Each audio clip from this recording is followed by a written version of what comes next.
Saudara mahasiswa, selamat berjumpa dalam program pendidikan Universitas Terbuka. Pada pertemuan kali ini, kita akan membahas materi tentang kimia polimer dengan topik gambaran umum polimer dan penggunaannya dalam kehidupan. Nah, saudara, selamat mengikuti.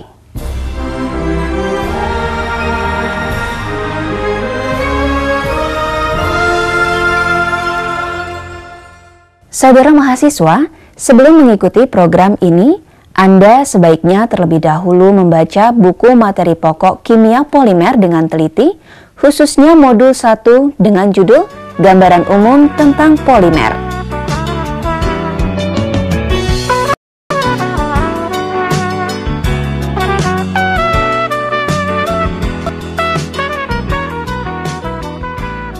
Saudara, industri polimer telah berkembang sangat pesat dalam beberapa tahun terakhir ini.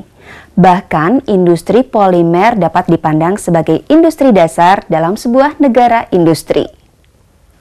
Faktor-faktor utama penyebab berkembang pesatnya industri polimer adalah: pertama, bahan-bahan polimer dapat memenuhi spektrum luas dari kehidupan. Kedua, harganya relatif murah. Ketiga, kualitasnya dapat ditingkatkan melalui pengubahan struktur kimia, penambahan aditif seperti pengisi, penstabil, dan pewarna. Keempat, dapat dicampur dengan polimer lain sehingga menghasilkan bahan-bahan yang sesuai dengan yang dikehendaki.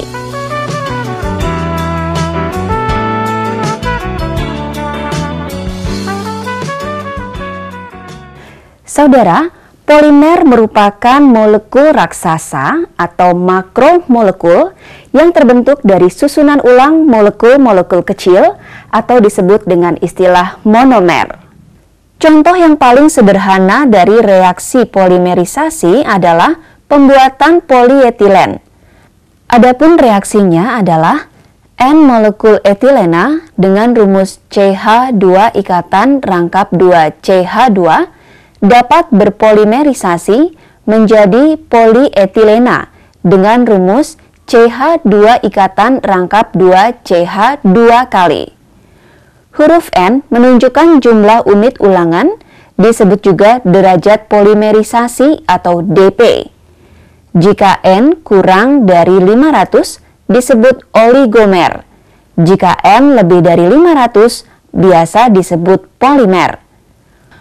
Polietilen adalah suatu polimer yang banyak dipakai untuk membuat barang-barang rumah tangga, seperti ember, tatakan gelas, bungkus plastik, dan sebagainya. Saudara, gambaran umum tentang polimer dapat Anda pelajari lebih jauh lagi pada buku materi pokok kimia polimer, tepatnya modul 1, kegiatan belajar 1. Nah, pada program kali ini kita akan membahas lebih dalam lagi mengenai bentuk-bentuk polimer dan kegunaannya dalam kehidupan. Adapun bentuk-bentuk polimer yang banyak digunakan dalam kehidupan adalah plastik, karet, serat.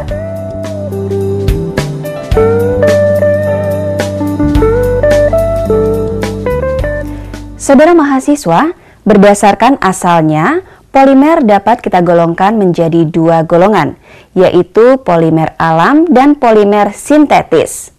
Untuk polimer alam, contoh-contohnya adalah berikut ini. Polimer alam contohnya adalah kapas, wol, dan sutra, karet alam atau damar, plastik. Dengan berkembangnya teknologi, saat ini telah berkembang dengan pesatnya produksi polimer secara sintetis. Sumber dari polimer sintetis adalah minyak mentah atau gas-gas alam. Saudara, pada pertemuan kali ini kita akan membahas bentuk-bentuk polimer satu persatu. Nah, berikut ini marilah kita bahas salah satu contoh polimer yang banyak digunakan, yaitu plastik. Ada dua jenis plastik. Pertama, termoplastik. Kedua, termoset.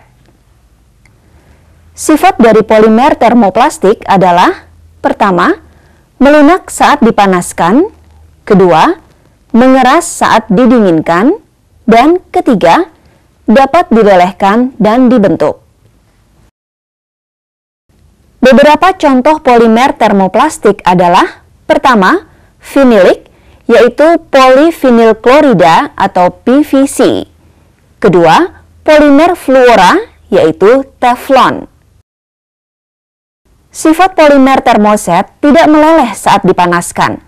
Material termoset lebih kuat dan kaku daripada termoplastik. Salah satu contoh polimer termoset adalah melamin. Saudara, berikutnya kita juga akan membahas salah satu bentuk polimer lain yang banyak digunakan, yaitu karet. Karet alam berasal dari tanaman karet yang menghasilkan cairan seperti susu dan disebut lateks. Berat molekul lateks dari tanaman muda 60.000, sedangkan dari tanaman tua 80.000. Tanaman yang mengeluarkan getah susu lateks adalah tanaman tropis Hevea brasiliensis dari famili Euphorbiaceae. Setelah 8 jam, lateks akan mengental. Dan proses penggumpalan atau prakoagulasi dapat terjadi dengan spontan oleh pengaruh enzim dan bakteri. Sedangkan dengan buatan adalah dengan penambahan asam. Untuk mengatasi penggumpalan, biasanya ditambahkan antikoagulan, di antaranya soda atau Na2CO3, NH3, formaldehid, Na2SO3. Partikel karet murni disebut isopren, tersuspensi dalam serum lateks dan bergabung membentuk rantai panjang disebut polyisopren. Pembuatan ban radial adalah campuran dari karet sintetis dengan karet alam, di mana perbandingan karet alamnya lebih besar. Setelah menjadi karet, maka dari jenis polimer linier mempunyai sifat bila direnggangkan dapat mencapai 200-1000% dan dapat kembali seperti semula. Kegunaan karet alam adalah aneka ban kendaraan, sepeda motor, mobil, traktor, pesawat udara, sepatu karet, sabuk penggerak, isolator, dan pembungkus logam serta penyekat pintu kaca dan pintu kaca mobil. Untuk tali kipas mesin diperkuat dengan benang seperti pipa minyak, pipa air, dan udara. Contoh karet sintetis adalah mempunyai rumus antara ikatan karbon dan hidrogen sebagai berikut. Pertama, SBr atau styrene butadiene rubber. Kedua, Br atau butadiene rubber. Ketiga, Ir, isoprene rubber atau polyisoprene rubber.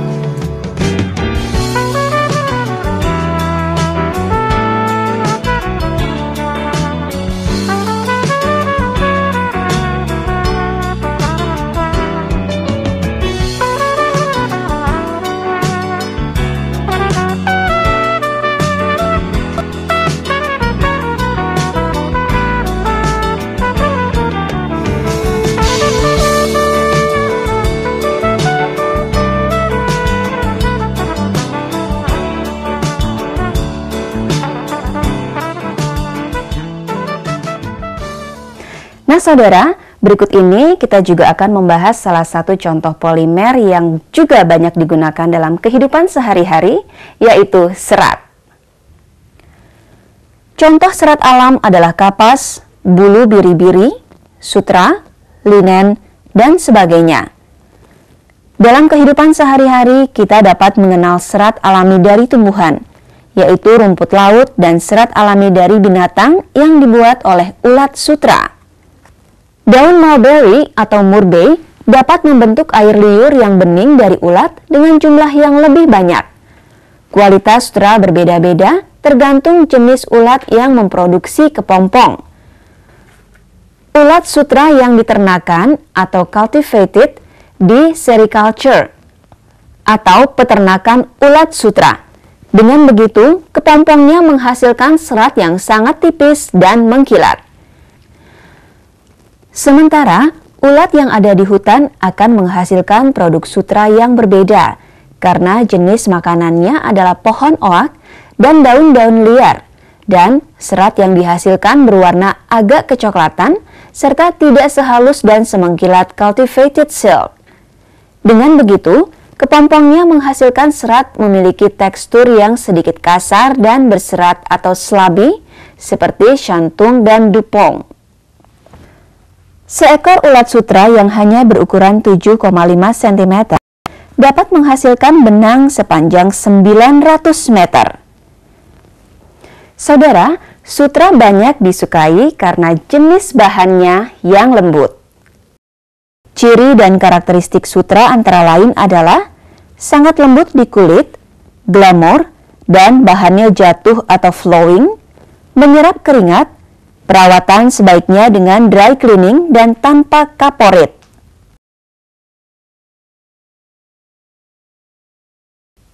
Saudara, serat sintetis adalah polyester, nilon, akrilik, rayon, dan lain sebagainya. Kegunaan polyester sebagai serat sintetis digunakan sebagai pengganti kapas dan bulu, yaitu terilena dan dacron. Polyester adalah serat yang kuat yang tahan terhadap kerut, tetap licin, mencair pada suhu sederhana sampai suhu yang tinggi. Kegunaan polyester yang utama adalah untuk pakaian, jaket, olahraga, kemeja, celana panjang, pakaian dalam wanita, pakaian anak-anak, gorden, dan karpet. Saudara, polyester terbentuk dari reaksi antara suatu asam dikarboksilat dan suatu diol atau alkohol dihidrik. Jika HOOCrCOOH mewakili asam dikarboksilat dan HOROH mewakili alkohol atau diol, pempolimeran kondensasi akan menghasilkan polyester. Sifat-sifat polyester adalah kuat, lembut, tidak susut, dapat dicuci basah atau kering, cepat kering, tahan kedut, tahan terhadap bahan kimia disebabkan serapan rendah, kesan kotoran sukar untuk dihilangkan. Saudara, nilon adalah serat sintetis yang mempunyai struktur yang hampir sama dengan serat protein bulu dan sutra. Jika asam dikarboksilat bereaksi dengan diamida, polimer yang dihasilkan disebut polyamida. Nilon yang berlainan dibedakan dengan menggunakan sistem nomor yang menunjukkan bilangan atom karbon. Nilon yang biasa ditemukan adalah nilon 6,6 yang terbentuk daripada reaksi kondensasi antara asam 1,6 heksanadiol dan heksana 1,6 diamina. Saudara, nilon biasanya memiliki kekuatan regangan dan titik lebur yang tinggi. Titik lebur nilon 6,6 adalah 265 derajat Celcius. Karena terdapat ikatan NH dan ikatan C sama dengan O di dalam molekulnya yang dapat membentuk ikatan hidrogen. Sifat-sifat nilon adalah ringan, kuat, mudah dilipat, tahan disetrika, mudah dicuci, tahan terhadap kusut, spring, mudah kering, penyerapan rendah, mudah diwarnai oleh minyak dan bahan kimia, tidak tahan terhadap cahaya matahari yang terus-menerus. Saudara, plastik banyak digunakan dalam kehidupan sehari-hari karena memiliki beberapa keunggulan, seperti kuat, ringan dan stabil, namun sulit terombak oleh mikroorganisme dalam lingkungan, sehingga menyebabkan masalah lingkungan yang sangat serius. Saudara, demikianlah pertemuan kita kali ini. Semoga bermanfaat, selamat belajar, dan sukses selalu menyertai Anda.